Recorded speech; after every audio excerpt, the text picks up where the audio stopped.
बिस्मिल्लाहिर्रहमानिर्रहीम। इस वीडियो में हम देखेंगे कि जेनेटिक इंजीनियरिंग के जो मोस्ट कॉमन एमसीक्यूज हैं, जो चाहे वो सेकंड ईयर से हों, सेकंड ईयर में क्योंकि आपको पता है बायोटेक्नोलॉजी का एक सेपरेट चैप्टर है, या जर्नल जो हैं वो पीपीएससी में बायोलॉजी, zoology या बॉटनी के एग्जाम में आ जाते हैं। तो आज हम उनको गो थ्रू करेंगे।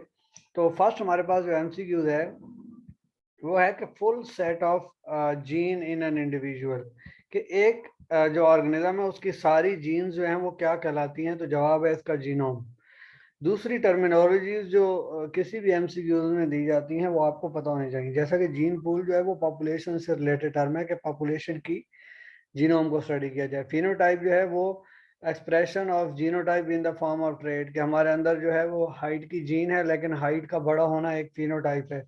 या सीड कलर की जीन मौजूद है और जो है वो येलो कलर का सीड प्रोड्यूस हो गया, तो ये फिनोटाइप है।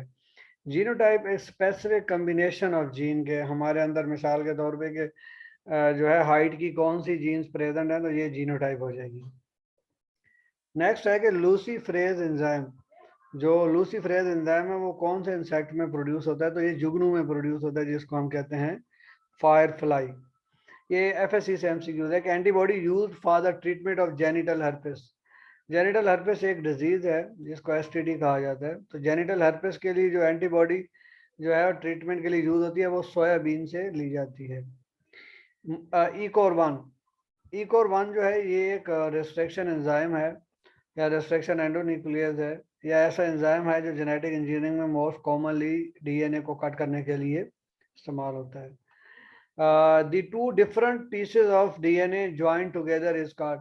अगर हम दो पीसेस ऑफ जो हैं डीएनए हैं उनको आपस में जोड़ दें, और ये बात भी याद रखनी है कि अगर वो डिफरेंट सोर्सेज से हों तो ऐसा जो है वो रिकम्बिनेंट डीएनए बन जाता है। तो ये जो है वो दो पीसेस को जोड़ा गया है, तो ये है काइमेरिक डीएनए। तो यहाँ पे दो एंजाइम यूज होते हैं जेनेटिक इंजीनियरिंग में, जो एक जो होते हैं रेस्ट्रिक्शन एंजाइम, जिनको रेस्ट्रिक्शन एंडोन्यूक्लियोसिस भी बोला जाता है। जो दूसरे एंजाइम्स हैं वो लाइगेज एंजाइम है, कि जो दो टुकड़ों को, दो डीएनए को जोड़ने के लिए इस्तेमाल होते हैं। Genomic library is a collection of bacterial और बैक्टीरियोफेज क्लोन। हम बैक्टीरियल और बैक्टीरियोफेज के क्लोन बनाते हैं, उनमें जो हमारा जीनोम होता है इंसर्ट करके, तो उसको जीनोमिक लाइब्रेरी बोला जाता है। The base pair in human genome में कितने बेस पेयर हैं, तो 3 बिलियन के करीब हमारे जीनोम में बेस पेयर हैं। एस्पार्टेम का एक क्वेश्चन है कि एस्पार्टेम क्या है। एस्पार्टेम एक डाई पेप्टाइड अमीन के दो अमीनो एसिड से मिलके बना हुआ एक compound. Children with severe combined immunodeficiency syndrome, SCID syndrome, तो इसमें कौन सा एंजाइम जो है वो मिसिंग होता है? इसका जवाब है एडिनोसिन डीएमिनेज एंजाइम, या एडीए जो है वो मिसिंग होता है, जिसकी वजह से चिल्ड्रन में ये इम्यूनोडेफिशिएंसी सिंड्रोम हो जाता है। Polyhydroxy butyrate. पॉलीहाइड्रोक्सी ब्यूटारेट को क्या कहा जाता है? ये बायोडिग्रेडेबल प्लास्टिक है। ऐसे आपको पता है नॉर्मली जो है वो प्लास्टिक बायोडिग्रेडेबल नहीं है। मीन उनको जो माइक्रो ऑर्गेनिजम्स हैं, जो डिकम्पोजर हैं, जिनमें बैक्टीरिया और फंजाई हैं, वो डिग्रेड नहीं कर सकते, लेकिन इस प्लास्टिक को डिग्रेड कर सकते हैं क्योंकि ये बायोडिग्रेडेबल कंपाउंड है। सबसे जो कॉमनली यूज रेस्ट्रिक्शन एंजाइम है वो है इकोर वन। इकोर वन को मोस्ट कॉमन रेस्ट्रिक्शन एंजाइम कहा जाता है। ये बैलून कैथेटर। बैलून कैथेटर को हम किस चीज के लिए यूज करते हैं? ये इसको हम क्लोज आर्टरी को खोलने के लिए बैलून कैथेटर को यूज करते हैं। Cell suspension culture of digitalis lanata produce डिजीटॉक्सन।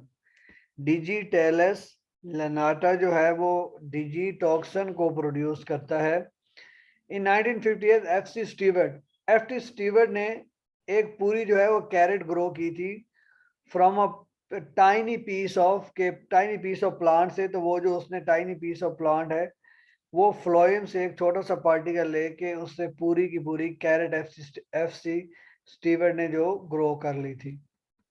Next है, which of following discovery is important that lead to development of recombinant DNA technology? तो RDNA टेक्नोलॉजी जो है वो रिकम्बिनेंट डीएनए टेक्नोलॉजी है। इसी रिकम्बिनेंट डीएनए टेक्नोलॉजी को जेनेटिक इंजीनियरिंग भी कहा जाता है, और इसका तीसरा नाम है modern bio technology. Discovery of restriction enzyme के रिस्ट्रिक्शन एंजाइम की डिस्कवरी की वजह से रिकम्बिनेंट डीएनए टेक्नोलॉजी में इनकलाब आया। किसने who discovered restriction enzyme?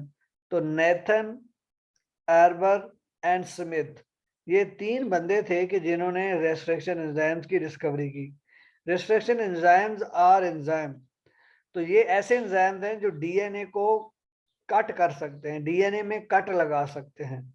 Restriction enzyme are capable of making internal cuts. अगर वो डीएनए में इंटरनल कट्स जो है वो कर रहे हैं, इंटरनली कट कर रहे हैं, तो इनको रेस्ट्रिक्शन एंडोन्यूक्लियोसिस कहा जाता है। नेक्स्ट कि रेस्ट्रिक्शन जो एंडोन्यूक्लियोसिस हैं उनको उनके और डिफरेंट नेम्स कौन कौन से हैं? तो इनको मॉलिक्यूलर सीजर्स भी कहा जाता है कि मॉलिक्यूलर कैंचियां हैं, मॉलिक्यूलर नाइव्स मीन के मॉलिक्यूलर छुरे हैं, और मॉलिक्यूलर स्कैपल्स भी कहा जाता है। रेस्ट्रिक्शन एंडोन्यूक्लियोसिस भी कहा जाता है, रेस्ट्रिक्शन एंजाइम भी कहा जाता है। ये सारे ही ऑप्शन दुरुस्त हैं। Sequence recognised by restriction enzyme, तो उसको रिकॉग्निशन साइड या रेस्ट्रिक्शन साइड भी बोला जाता है कि जहां से रेस्ट्रिक्शन एंजाइम जो स्पेसिफिक सीक्वेंस को रिकॉग्नाइज करके कट लगाएगा। रेस्ट्रिक्शन एंजाइम के बारे में कौन सी बात दुरुस्त है? Use to cut DNA, DNA को कट करने के लिए इस्तेमाल होते हैं, जवाब दुरुस्त है। Use to cut construct restriction map बनाने के लिए इस्तेमाल होते हैं, और restriction fragment length polymorphism RFLP में यूज होते हैं, तो ये भी बात दुरुस्त है। नेक्स्ट है कि the type of restriction enzyme use in the recombinant DNA technology. Recombinant DNA technology में कौन से एंजाइम जो है वो यूज होते हैं? तो वो रेस्ट्रिक्शन एंजाइम टाइप 2 जो है वो कॉमनली यूज होते हैं। सवाल कि restriction sites of type 2 restriction enzymes, कि उनकी रेस्ट्रिक्शन साइट के जहां से उसने कट करना है एंजाइम ने, उसकी प्रॉपर्टी क्या है, खुसूसियात क्या है? तो जनरली जो है वो पैलेंड्रोमिक होती हैं। पैलेंड्रोमिक से मुराद ये है कि उनको आप चाहे लेफ्ट से रीड करें चाहे राइट से रीड करें, सीक्वेंस सेम ही होगा। और 4 to 6 बेस पेयर होते हैं, मीन 4 to 6 बेस पेयर्स की बात हो रही है, इतने मतलब बेस पेयर हो सकते हैं। Mostly palindromic with rational symmetry, तो ये बात भी दुरुस्त है, तो इसका जो है जवाब ऑल होगा। A single stranded unpaired extension found by restriction enzyme, restriction enzyme इस तरह से काट लगाता है कि जो एंड है वो स्टिकी एंड प्रोड्यूस होते हैं। ठीक है, स्टिकी एंड्स वो होंगे कि जिनमें बेसेस अनपेयर है। नॉर्मली ब्लंट एंड ये होते हैं कि वो उन्हें सीधा काटा, कोई अनपेयर्ड बेस नहीं रही। ठीक है, तो अगर वो अनपेयर्ड बेसिस रह गई तो वो जो है वो स्टिकी एंड्स क्रिएट कर, नॉर्मली हमें स्टिकी एंड्स चाहिए होते हैं। Which of following enzymes are required for which of following enzyme लिखा हुआ है आइंस होना चाहिए कि कौन से आइंस रिक्वायर्ड हैं रेस्ट्रिक्शन एंजाइम्स के लिए? तो मैग्नीशियम आइंस रिक्वायर्ड है। मैग्नीशियम आइंस ये डाइवेलेंट आइन है क्योंकि इन पे पॉजिटिव 2 चार्ज है। ये रेस्ट्रिक्शन एंजाइम्स को जरूरत होते हैं अपने काम के लिए। रेस्ट्रिक्शन एंजाइम्स कौन सी बात इनके बारे में दोस्तों? Are present in bacterial host for host defence system.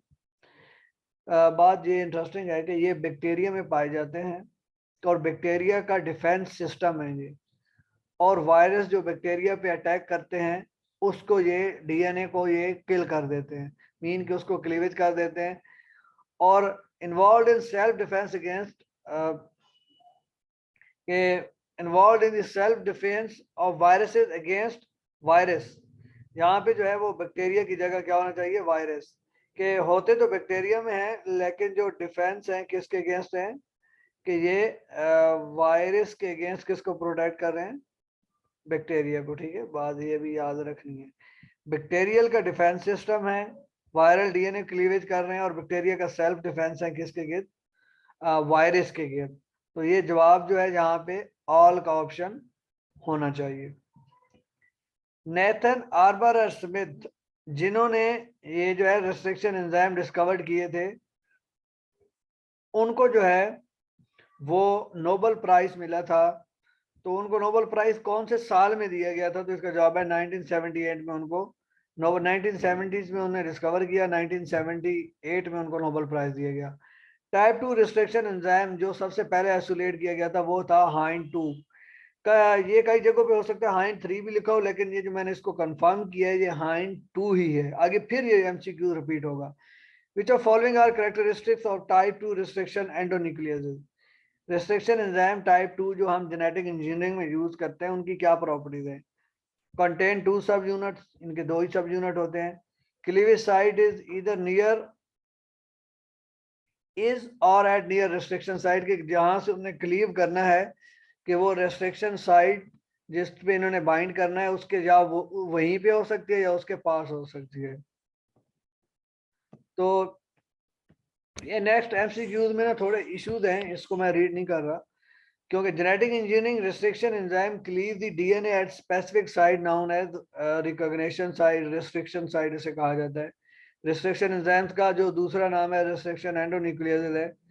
तो was first discovered restriction endonuclease was isolated and characterised, तो ये हाइंड 2 ही है, मैंने पहले ही आपको बता दिए। Restriction enzyme belong to larger class of enzymes, तो उसको कहा जाता है न्यूक्लियस। न्यूक्लियस ज्यादातर के न्यूक्लिक एसिड को तोड़ने वाले एंजाइम, तो ये न्यूक्लिक एसिड को तोड़ने वाले एंजाइम है। The dash in DNA are base pair sequence that are same when read from forward and back, कि ऐसा सीक्वेंस जिसको फॉरवर्ड या बैक से रीड किया जाए तो वो सेम हो, तो ऐसे सीक्वेंस को पैलिंड्रोमिक सीक्वेंस या पैलिंड्रोम कहा जाता है। फ्रैगमेंट्स ऑफ डीएनए के, जो डीएनए के फ्रैगमेंट्स हैं जो बनते हैं जब हम डीएनए को रेस्ट्रिक्शन एंडोन्यूक्लियस के साथ ट्रीट करते हैं, तो वो किस टेक्निक के थ्रू सेपरेट किए जाते हैं, तो उनको जेल इलेक्ट्रोफोरेसिस के थ्रू सेपरेट किया जाता है। The first restriction endonuclease was isolated from haemophilus influenzae, तो हेमोफिलस इन्फ्लुएंजाई की बात हो रही है, इसी वजह से मैंने जो पिछला एमसीक्यू है वो रीड नहीं किया था कि first restriction endonuclease was isolated from haemophilus influenzae जो बैक्टीरिया है, और द एंजाइम हाइंड 2 है that cut particular site within sequence of 6 base pair as follows. तो हाइंड 2 और हेमोफिलस इन्फ्लुएंजाई से डिस्कवर हुआ था, ना कि इकोलाई से। Amino acids are attached to transfer RNA, amino acid transfer RNA synthetase enzymes की वजह से ये ऐड हो जाते हैं एट 3 टर्मिनल पे ट्रांसफर आरएनए के अटैच हो जाते हैं। ठीक है, तो ये बात आपने याद रखनी है। ओके, ये आपने दोबारा खुद भी चेक करें कि सबसे पहले जो है वो रिस्ट्रिक्शन एंजाइम कौन सा डिस्कवर हुआ था और कहाँ डिस्कवर्ड हुआ था, और रिस्ट्रिक्शन फ्रैगमेंट लेंथ पॉलीमॉर्फिज्म क्या है, सीक्वेंसिंग की टेक्निक्स कौन सी हैं जिसमें हम या तो जो हमारे पास आजकल नेक्स्ट जनरेशन सीक्वेंसिंग भी हैं, एनजीएस जिसको हम बोलते हैं, जो उसके अलावा हमारे पास सेंगर सीक्वेंसेस है, उसके अलावा जो हम जो केमिकल मेथड्स के थ्रू हैं वो भी अवेलेबल हैं।